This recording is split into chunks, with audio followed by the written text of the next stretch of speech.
আর রান্না করবো, নোটের শাক নিয়ে আইছি, নোটের শাকই রান্না করব। এদিকে ভাত বসাইছি, শাকগুলো কেটে নেই।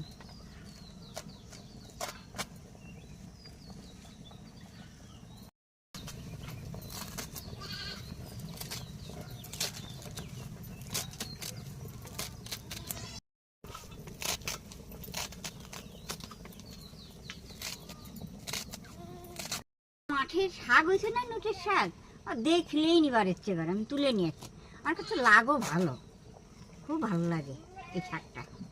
13 দিন তো আমিষ খেতে পারবো না, এই শাক মাগে এইগুলাই খাই।